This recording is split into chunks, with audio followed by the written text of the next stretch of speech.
que hay lo que es camiones de volquete cargados de uva y van volcando dentro de cada una de estas piletas. Cada una de estas piletas, a su vez, tiene un circuito que va a ir empujando la uva hasta una boca.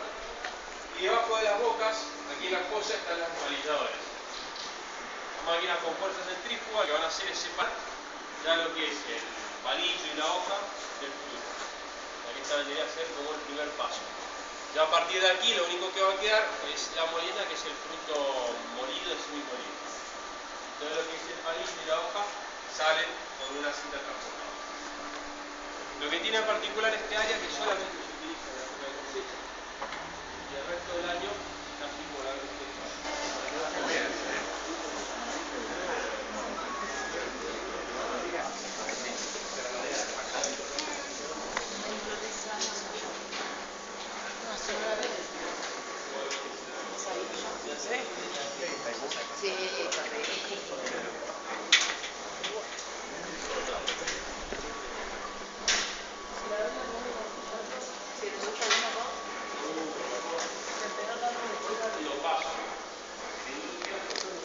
Se va separando el sólido del líquido. Para eso tenemos lo que son presas neumáticas, que funcionan con un balón de aire, y la presa continua, de la tabla que está allí adelante. En realidad lo que es la uva se le hace generalmente prensado. Primero es el escurrido, que es el prensado calidad, va el prensado, obviamente dicho, que vendría a ser una segunda categoría, y el tercer prensado, que es un prensado que ya se le va a hacer directamente a la piel y a la semilla. Porque después del segundo prensado va a ser lo único que va a quedar. La piel y la semilla húmeda, que eso se lleva a la presa continua y ahí se le permite sacar todo lo que hay. La ira va a salir un mosto bastante pesado, con mucha borra, mucho sedimento. Usualmente hay que filtrarlo antes de usarlo. Y que además, en la mayoría de los casos, se mezcla con un segundo prensado. Lo que es la uva tinta y la uva blanca se prensan, los prensados que se hacen son diferentes, porque, por ejemplo, en el caso de la uva tinta, nosotros necesitamos lo que es la piel, que es el piel donde se nota el color, el aroma. Si alguien ha comido uva tinta, se van a dar cuenta que la pulpa en realidad es blanca. El color está en la piel. Entonces nosotros tenemos que lograr que ese color pase al mosto. Entonces, en vez de descartar la piel de primera mano, vamos a llevar toda la molienda que tiene un tanque, digamos la levadura, para que empiece a producir alcohol. La levadura se come el azúcar, transformando el alcohol. Y nosotros con bombas, cuando una bomba lo que vamos a hacer es conectar dos canillas del mismo tanque, y eso mantiene el movimiento. Es como si se mezclara. Pasa que aquí tenemos 42.000 litros. Esa es la forma más sencilla de mantener el movimiento. Este proceso, conjunto este proceso, se llama maceración. Y de acuerdo al tiempo que le demos de maceraciones, si va a ser un vino rosado o un vino tinto.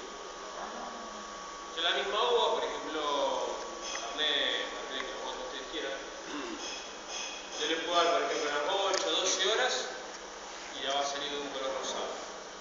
A eso mismo lo dejo un par de días más y sale el color tinto. Una vez que ya tiene el color, ya no se mezcla más, se desconecta la bomba, pero la levadura va a seguir produciendo alcohol hasta llegar más o menos al 14%, que es lo usual aquí en Mendoza. Una vez que ya tiene los 14 grados, el 14% de alcohol ya es un vino. Puede ser un mosto, pasó a ser un vino, y recién allí se lo va a sacar, se lo va a desjugar, se lo pasa por un camino, no vaya pasando ninguna semilla, ninguna piel, se lo deriva a otro tanque, y en este otro, el tanque donde empezó la maceración, va a quedar una capa de sedimento, de borra, de vino muy pesado, y eso, en este caso, es lo que se va a pasar por prensa. A diferencia de lo que es una uva blanca, que directamente sale de las palilladoras, se lo pasa por prensa y después se lo lleva a fermentación.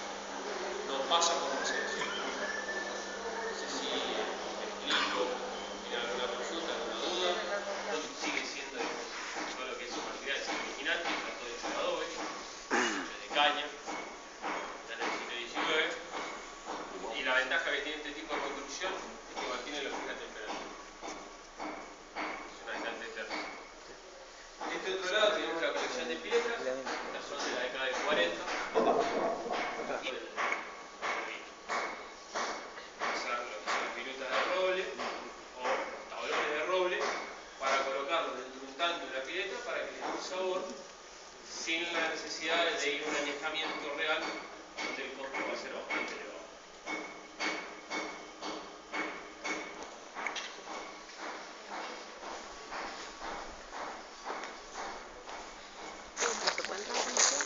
¿Ah? Sí, dijo que ya mismo entraba.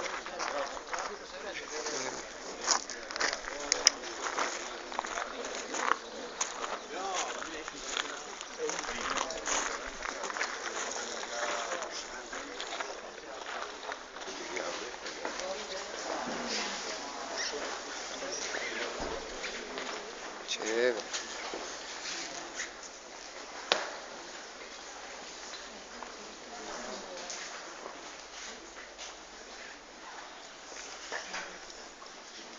Por ejemplo,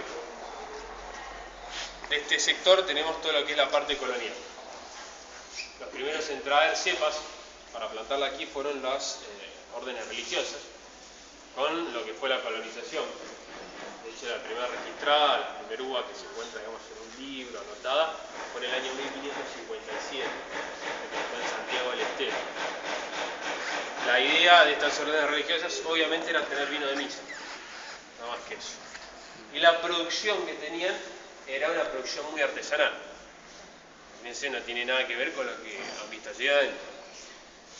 Esto que están viendo aquí, con esto, a ellos hacían todo el vino. A aquel lado, por ejemplo, tenemos lo que era el trabajo en el campo, en las yuntas de bueyes, aradas de pie, y estas alforjas que se utilizaban para el transporte del agua. De este otro lado tenemos lo que son lagares. Era un recipiente, podía ser de cuero, en este caso, de madera, de piedra. La idea era volcando todos los racimos de uva dentro del lagar, y dos o más personas subían y comenzaban la pisada, como se muestra ahí en la imagen. Con esta pisada, ellos obviamente rompían el grano de la uva, y luego toda esta uva pisada la trasladaban a tinajas de barro con cada del mismo tipo de tinta. Esto tenía una fermentación bastante natural. Ellos obviamente lo único que hacían era irlo probando de vez en cuando, y si querían hacer alguna maceración, obviamente que era muy sencillo, con un palo revolvían exactamente el mismo efecto. Una vez que esto estaba listo, tomaban una pieza de cuero generalmente o algún lienzo y filtraban. Ahí va a quedar toda la semilla, la piel. Eso era todo el trabajo que hacían. A lo sumo, si querían conservarlo, como se muestra en aquella imagen de allá, lo enterraban. Tomaban una tinaja, le colocaban un tapón de madera con cera y eso se enterraba. Y ya de esa manera podían preservar un poco la temperatura. Era un vino que tenía menos alcohol del que tomamos nosotros, no tenía paso por madera y tenía generalmente bastante sabor a cuero, a tierra.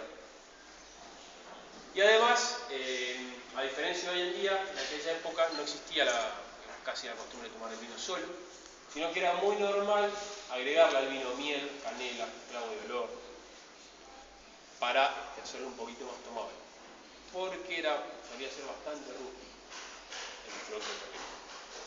Hasta aquí alguna consulta, que fue un agrónomo francés bastante importante, que lo que hizo fue empezar a traer un poco más lo que era la revolución industrial y pasar de lo que era una producción artesanal, donde la mayor parte de la producción la tenía, digamos, como una especie de cuasi monopolio de la iglesia, a ya una industria independiente donde empiezan a aparecer las primeras maquinarias. Por ejemplo, a este lado tenemos lo que fueron las primeras moledoras, espalilladoras que aparecieron, que eran muy sencillas: una manivela, dos rodillos dentados, una batea. Pero, si recuerdan, lo que yo mencionaba de la pisada del agua, hay una brecha bastante importante. También en esta época empieza a aparecer todo lo que es prensado, para lo cual utilizaban los sistemas de trapiche, sistema de prensado manual bastante sencillo, y empieza a aparecer obviamente el roble. Que cuando apareció el roble no se utilizaba únicamente para añejamiento. Todo recipiente prácticamente que está en contacto con vino era de roble. Para fermentar y macerar se fabricaban cubas, que eran recipientes de roble como los toneles, pero verticales. Y acá tenemos una foto y van a ver otra. Para el añejamiento se utilizaban estos toneles que están viendo en este lugar, toneles enormes, que para fabricarlos hacía falta talar robles de 80 años, razón por la cual ya no se sigue haciendo. E inclusive en lo que era la venta de vino, se vendía en barriles de roble. Por ejemplo, a este lado tenemos esta colección de pequeños barriles que recibían el nombre de pipas, este pequeño de aquí arriba, el famoso pipón intermedio y la bordaliza. Entonces, la gente, a principios del siglo XX, si quería tomar vino, en vez de ir a comprar una botella, se dirigían al almacén con su propia jarra, y el almacenero seguramente tenía una bordaleza, con una canilla. Entonces, él lo que hacía era vender el vino suelto. Entonces uno podía ir con una jarra, una damajuana, lo que uno quisiera, y se lo llenaban de vino. Tanto era el roble que se utilizaba que la mayoría de las bodegas tenían su propia tonelería. Todo lo que era la parte de carpintería e incluso de herrería. Y la fabricación de la mayoría de estos recipientes era artesanal. Lo que se hacía era, se importaba el roble, se utilizaba mucho roble francés. A cada una de, se lo cortaba en duelas, en tablones, se le daba la forma ovoide que tiene. Y eso se sujetaba uno al lado del otro con un aro de hierro. Eso quedaba como una flor, se ponía para abajo, se le empezaba a colocar brasas de carbón y por afuera se lo mojaba con agua. ¿Sí? Ese golpe de calor y frío ablandando la madera y abajo se lo empezaba a sujetar con otro aro de hierro que se empezaba a ajustar de a poco. Y de esa manera se iba torciendo la madera hasta llegar a la forma usual que ustedes ven en la mayoría de las fábricas. Eso se hacía barril por barril, era un trabajo bastante artesanal, a diferencia de hoy en día en donde ya se importa que es la barrica, la armada. Y después de aquel lado, al final tienen también una colección de damajuanas, estas ya empezaron a aparecer entrado del siglo XX para reemplazar un poquito la tonelería y abaratar obviamente. Quiero recorrer a aquel lado, tomar fotos y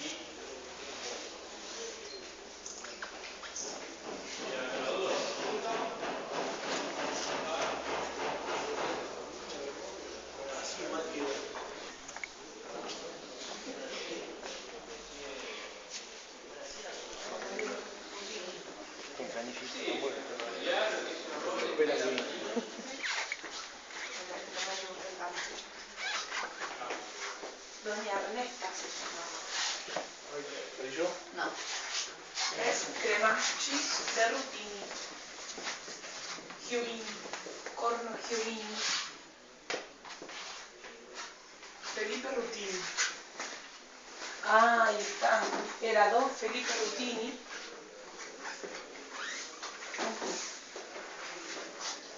Y está aquí. Vino don Felipe y está vino Rutini.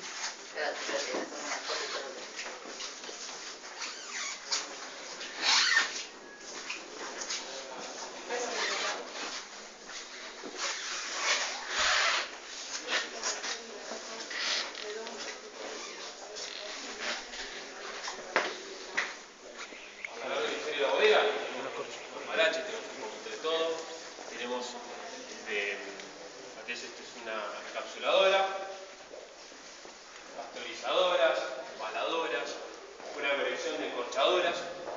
Tenemos de este lado, por ejemplo,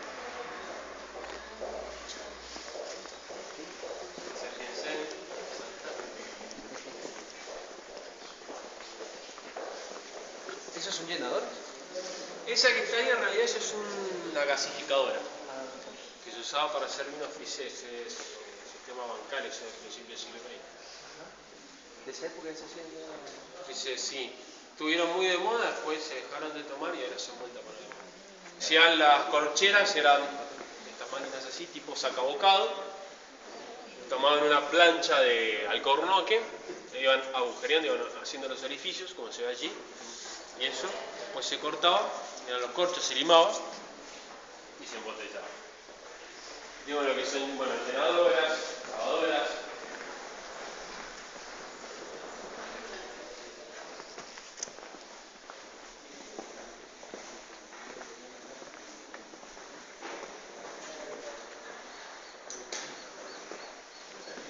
Aquí tenemos una colección de filtros, 2 filtros de vino, hechos en cobre antes, obviamente, esto se fabricó antes de la aparición del acero inoxidable. Y de este lado tengo una colección de elementos de laboratorio, que también han ido quedando. Y aquí lo que tenemos, esta es una fosa, que hasta el día de hoy se utiliza para almacenar vino suelto. Para que se den una idea, esto ocupa la mitad de la galería, todo lo que es el subsuelo, y tiene una profundidad de entre 5 y 6 metros.